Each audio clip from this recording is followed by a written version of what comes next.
നമസ്കാരം. ഓണം അലവൻസ് എത്രയാണ് എന്നതിനെ സംബന്ധിച്ച് ഒരു വിശദാംശം കിട്ടേണ്ടതുണ്ട്. ബോണസ് എത്ര, ഫെസ്റ്റിവൽ അലവൻസ് എത്ര, പറഞ്ഞു കേൾക്കുന്ന അനുസരിച്ച് നമ്മളിപ്പം അറിയുന്നതനുസരിച്ച് ഓണത്തിൻ്റെ അലവൻസ്, ഫെസ്റ്റിവൽസും അലവൻസും ബോണസും കൂടാനാണ് സാധ്യതയുള്ളത്. സാധാരണ കൂട്ടിയാണ് കൊടുക്കുന്നത്. കഴിഞ്ഞ വർഷത്തെ അപേക്ഷിച്ച് ഈ വർഷം വീണ്ടും ഈ 2 പൈസയും കൂട്ടാനാണ് സാധ്യതയുള്ളത്. കഴിഞ്ഞ വർഷം നമ്മൾ മനസ്സിലാക്കുന്നതനുസരിച്ച് 4500 രൂപ ബോണസും 3000 രൂപ അലവൻസുമായിരുന്നു എന്നാണ്. അങ്ങനെയാണെങ്കിൽ ഇപ്രാവശ്യം അത് 5000 രൂപയും 3250 രൂപയായി മാറുമോ, അതോ 3500 രൂപയായിട്ട് മാറുമോ? ഇതാണ് വളരെ പ്രധാനപ്പെട്ട ഒരു ചോദ്യം. അപ്പോൾ കഴിഞ്ഞ പ്രാവശ്യം കൊടുത്തതിനേക്കാൾ ഒരു 500 രൂപ ഇപ്രാവശ്യം ഓണ അലവൻസ് കൂടുമോ? അങ്ങനെയാണെങ്കിൽ ബോണസ് 5000 രൂപ കിട്ടും. That's A very good amount. ഒരു റൗണ്ട് ചെയ്ത് കേൾക്കാൻ കൊള്ളാവുന്നുള്ളൊരു എമൗണ്ടാണ്. 4500, 5000, 2750 അല്ല 3000 എന്നുള്ളത് ഒരു 3250, അതായത് 3500 ആക്കിയാൽ കുറച്ചുകൂടി സന്തോഷം. പക്ഷെ അങ്ങനെ വരാൻ സാധ്യത കാണുന്നില്ല. ഇതിനിടയിൽ കേരള കൗമുദിയിൽ വന്നിട്ടുള്ള ഒരു വാർത്ത കൂടി നമ്മുടെ ശ്രദ്ധയിൽപ്പെടുത്തുന്നു.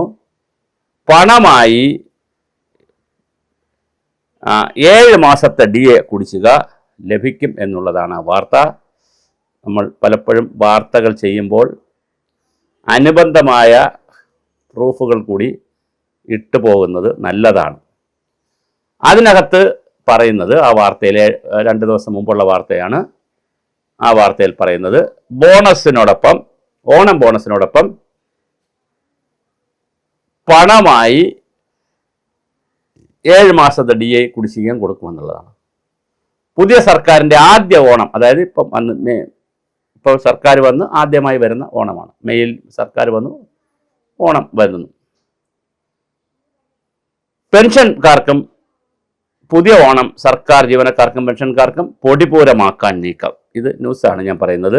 ജീവനക്കാരുടെ ജനുവരിയിൽ 2% DAയും പെൻഷൻകാരുടെ തത്തുല്യമായ DR-ഉം ഓണത്തിന് ബോണസിനും ഉത്സവബത്തയ്ക്കുമൊപ്പം അനുവദിച്ചേക്കും. ഓണം ബോണസ് ഞാൻ പറഞ്ഞു ചിലപ്പോൾ 5000-ലേക്ക് പോകാം. ഉത്സവബത്ത 3000-500, 250, 3500-ലേക്ക് പോകാം. ഈ വർഷം ജനുവരി മുതലുള്ള മുൻകാല പ്രാബല്യത്തോടെ 7 മാസത്തെ DA കുടിശ്ശിക പണമായി നൽകാനും ആലോചനയുണ്ട്. 2ാം പിണറായി സർക്കാർ ജീവനക്കാരുടെ ക്ഷാമബത്തയ്ക്കും മുൻകാല പ്രാബല്യം നൽകിയില്ല. 2019 നടപ്പിലാക്കേണ്ടിരുന്ന ശമ്പള പരിഷ്കരണം 2021 നടപ്പിലാക്കിയത്. അന്ന് കുടിശ്ശികയുണ്ടായിരുന്ന 7% DAയും അതിനൊപ്പം ലയിപ്പിച്ചു. 2025 ജൂലൈ വരെയുള്ള DA ഈ വർഷം ആദ്യം അനുവദിച്ചെങ്കിലും കുടിശ്ശിക നൽകിയില്ല എന്നൊരു വാർത്തയാണുള്ളത്. നിലവിൽ സർക്കാർ ജീവനക്കാർക്ക് 35% DAയാണ്. ജനുവരിയിലെ 2% കൂടി ചേരുമ്പോൾ 37% DA ആകും. ഈ ശതമാനത്തിൽ എന്തെങ്കിലും പ്രശ്നമുണ്ടെങ്കിൽ അത് പത്രവാർത്തയെ ഞാൻ അതുപോലെ കോട്ട് ചെയ്യുന്നതാണ്. ജീവനക്കാർ അത് ഒന്ന് ക്രോസ് ചെക്ക് ചെയ്യുന്നത് നന്നായിരിക്കും. ജീവനക്കാർക്ക് DA നൽകാൻ 54.20 കോടി രൂപയും പെൻഷൻകാർക്ക് DR നൽകാൻ 38.6 കോടി രൂപ ഉൾപ്പെടെ മാസം 97.80 കോടിയുടെ അധിക ചെലവ് ഉണ്ടാകും. അപ്പോൾ 90 കോടി രൂപ പ്രതിമാസം വീണ്ടും അധികമായി കണ്ടെത്തിയാൽ മാത്രമേ സർക്കാരിന് ഇത് ചെയ്യാൻ കഴിയുകയുള്ളൂ എന്നതാണ് വാർത്ത. എന്തായാലും സർക്കാർ ബോണസ് ഈ പറഞ്ഞ പോലെ 4500-ൽ നിന്ന് 5000-ലേക്കും അലവൻസ് 3000-ൽ നിന്ന് 3250-ലോ 3500-ലേക്കും പോകാനുള്ള സാധ്യത വളരെ കൂടുതലാണ്. പക്ഷേ നമുക്ക് കറക്റ്റ് അറിയത്തില്ല. ഉത്തരവിറന്ന മുറയ്ക്ക് നമ്മൾ വിവരം ലഭ്യമാക്കുന്നതാണ്.